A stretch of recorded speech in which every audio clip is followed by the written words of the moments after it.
শিয়া এটা এমন একটি সম্প্রদায়। শিয়াদের পরিচয় জানার আগে শিয়া শব্দের অর্থ আমাদের জেনে নেওয়া দরকার। শিয়া শব্দটি বলতে মূলত দল, উপদল বা অনুসারীদের কোনো গোষ্ঠী এটা বোঝানো হয়। শিয়া বলতে বোঝানো হয় শিয়াতু আলিয়িন বা আলী রাদিয়াল্লাহু তাআলা আনহুর অনুসারী গোষ্ঠী, এদেরকে শিয়া বলা হয়। বা আলে বাইত রাসূল করিম সাল্লাল্লাহু আলাইহি সাল্লামের পরিবার কেন্দ্রিক যাদের ভক্তি, বিশ্বাস এগুলো গড়ে উঠেছে তাদেরকে সাধারণত শিয়া বলা হয়। শিয়াদের উৎপত্তি এটা সাহাবায়ে কেরাম রিদওয়ানুল্লাহ তাআলা আজমাইন তাদের যুগ থেকেই বলতে পারি। এবং শিয়াদের উৎপত্তির পেছনে যে লোকটি ছিল তার নাম হলো আবদুল্লাহ ইবনে সাবা। ইহুদি ছিল, পরবর্তীতে এসে মুসলিমদের বেশ ধারণ করে মুসলিমদের ক্ষতি সাধন করার জন্যই মূলত এই গ্রুপটির তারা আবিষ্কার করে। শিয়াদের সম্পর্কে আমাদের দেশের সাধারণ মুসলমানদের মধ্যে ধারণা খুবই কম। আমরা অনেকেই মনে করি মুসলিমদের মধ্যেই একটি সাধারণ দল শিয়া, অথচ শিয়াদের যে সমস্ত বিশ্বাস আছে সে বিশ্বাসগুলো ইসলামের একেবারে মৌলিক বিশ্বাসগুলোর সাথে অনেকগুলো বিশ্বাস আছে যেগুলো সাংঘর্ষিক। অনেক ভাই বোনরা মনে করেন যে শিয়াদের সাথে আহলুস সুন্নাহ ওয়াল জামাআতের, অর্থাৎ যারা কোরআন এবং সুন্নাহকে দলিল হিসাবে গ্রহণ করে সেটাকে অনুসরণ করে, তাদের সাথে শিয়াদের একটা পার্থক্য তারা মনে করেন যে শুধুমাত্র খেলাফত নিয়ে, অর্থাৎ আবু বকর রাদিয়াল্লাহু তাআলা এবং আলী রাদিয়াল্লাহু তাআলা আনহুর ভিতরে কে বেশি খেলাফতের হকদার এটা নিয়ে মত পার্থক্য। আসলে বিষয়টা তা নয়, বরং শিয়াদের বিশ্বাসগুলোকে একত্র করা কঠিন। তাদের মধ্যে অনেকগুলো দল উপদল আছে, তার ভিতরে কমন কিছু বিশ্বাস আছে বেশিরভাগ শিয়ারা লালন করে। তার ভিতরে একটি হলো তারা কালিমাতুত তাওহীদ আমরা যেটা বলি এটাকে যথেষ্ট মনে করে না। তারা মনে করে লা ইলাহা ইল্লাল্লাহু মুহাম্মাদুর রাসূলুল্লাহ এবং আলিয়ুন ওয়ালিউল্লাহ এটাও স্বীকৃতি দিতে হবে, মুখে উচ্চারণ করতে হবে, তারপরে মানুষ মুসলিম হবে। তাদের মধ্যে কোনো কোনো গ্রুপ আছে যারা কোরআনে কারিমের 30 পারার যে কোরআন এটার ব্যাপারে তারা সন্দেহ পোষণ করে এবং তারা কোরআনের বিকৃতিতে বিশ্বাস করে বা বিকৃতি করে, এটাকে তারা সঠিক মনে করে বিকৃতি করে থাকে। তাদের মধ্যে বড় অংশ বা সবচেয়ে বেশি অংশ বলা যেতে পারে, তারা প্রায় সবাই বলা যেতে পারে, তারা সাহাবীদেরকে সবাইকে, কয়েকজন বাদে আলী রাদিয়াল্লাহু তাআলা আনহু, আব্বাস রাদিয়াল্লাহু তাআলা আনহু সহ কয়েকজন বাদে, হাসান হোসেন, ফাতেমা রাদিয়াল্লাহু তাআলা আনহুম সহ আহলে বাইত যারা, তারা ছাড়া বাকিদেরকে তারা কাফের মনে করে এবং সাহাবীদেরকে গালমন্দ করাটা এটাকে তারা সওয়াবের কাজ মনে করে, ইবাদত মনে করে।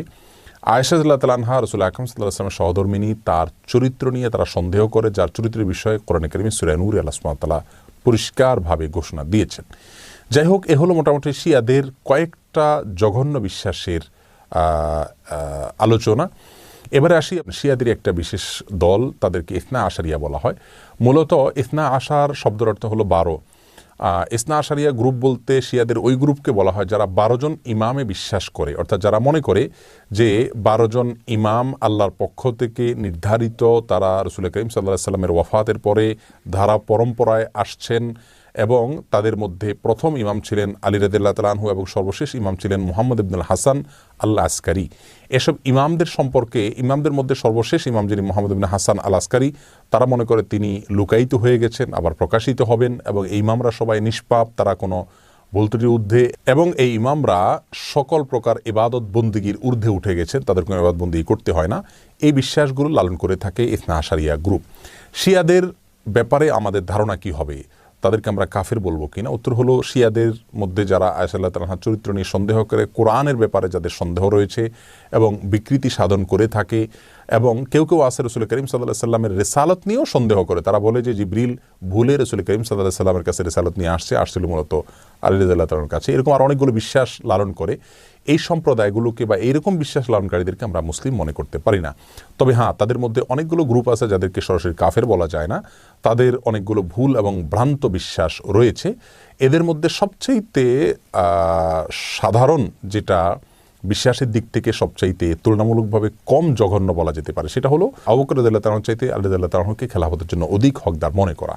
শিয়াদের অনেকগুলো ভ্রান্ত বিশ্বাস নিয়ে বিস্তারিত এবং বিশদ আলোচনা করা দরকার, তা না হলে তাদের বিষয়ে আমাদের ধারণা পরিষ্কার হবে না। একজন মুসলিম হিসাবে আমাদেরকে সঠিক ধারণা যেমন রাখতে হবে, তেমনিভাবে ইসলামের বিষয়ে কারা কি ভুল ধারণা লালন করে সেগুলো আমাদের জানতে হবে। কোরআন নিয়ে যারা সন্দেহ করে, সাহাবীদেরকে যারা গালমন্দ করে, সাহাবীদেরকে যারা কাফের মনে করে এবং রাসূল করিম সাল্লাল্লাহু আলাইহি সাল্লামের সহধর্মিণীর চরিত্র নিয়ে যারা সন্দেহ করে, কোরআনের বিকৃতি যারা সাধন করে, এদের ব্যাপারে আমাদের ধারণা কি হওয়া উচিত, সেটা আমার মনে হয় যে কোনো সাধারণ দর্শক শ্রোতাই আমরা সহজেই সিদ্ধান্ত নিতে পারবো। দেখুন, একটা কমন নীতি আমাদের প্রত্যেকেরই জানা থাকা দরকার। সেটা হলো, একজন মুসলমান তিনি সবসময় মাজলুমের পক্ষ অবলম্বন করবেন। যখন দুটি বিবাদমান পক্ষের মধ্যে একটা মাজলুম আর একটা জালিম হবে, তখন সেই ঘটনায় মুসলমানরা সবসময় জুলুমের বিরুদ্ধে অবস্থান নেবেন। এটা হলো কমন নীতি।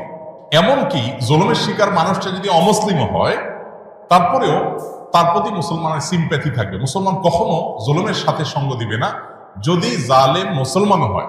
অতএব আপনার সাথে কোনো মাজলুমের যদি আকীদাগত মতপার্থক্য থাকেও, সেই মতপার্থক্য আপন জায়গায় থাকবে, সেটাকে আপনি রাখবেন, এবং বিরোধিতার জায়গাটাও আপন জায়গায় থাকবে।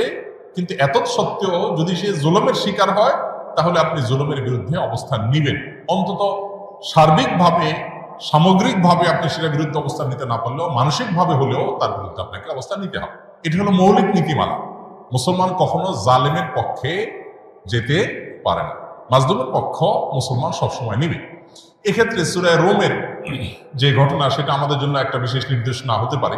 সূরা রোমের শুরুতেই আল্লাহ তাআলা যে বলেছেন আলিফ লাম মিম গুলিবাতির রোম, এখানে আমরা দেখেছি যে রোমানদের সাথে তখন পারস্যের অগ্নিপূজকদের সাথে যে যুদ্ধ হয়েছে, সেই যুদ্ধে মক্কার মুশরিকরা পারস্যদের আর মক্কার মুসলমানেরা সাহাবা একরাম তারা রোমানদের সমর্থন করেছেন। কেন?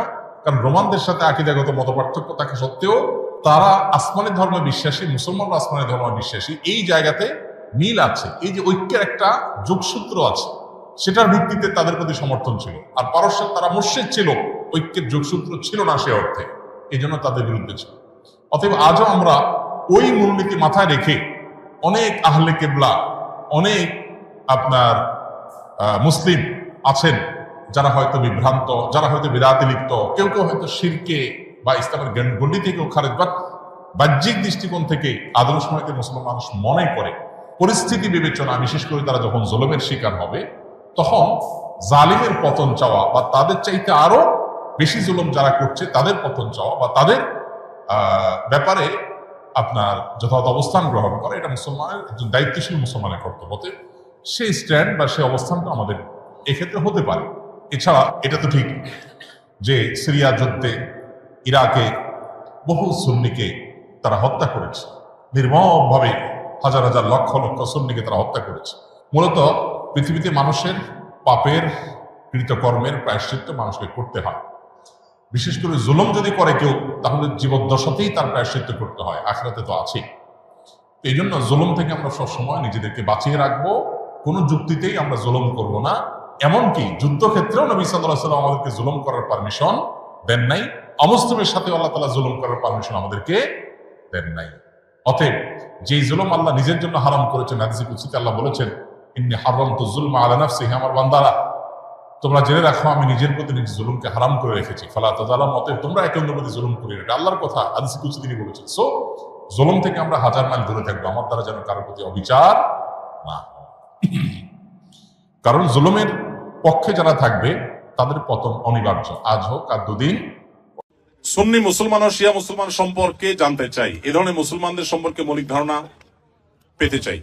দেখুন, সুন্নি হলেন কোরআন এবং নবী করিম সাল্লাল্লাহু আলাইহি সাল্লামের সমস্ত হাদিসগুলো, বিশুদ্ধ সূত্রে বর্ণিত সমস্ত হাদিসগুলোকে যারা মানে, নবী সাল্লাল্লাহু আলাইহি সাল্লাম এবং তার সকল সাহাবী, তার পরিবারবর্গ সবাইকে যারা মানে, এদেরকে বলা হয় সুন্নি।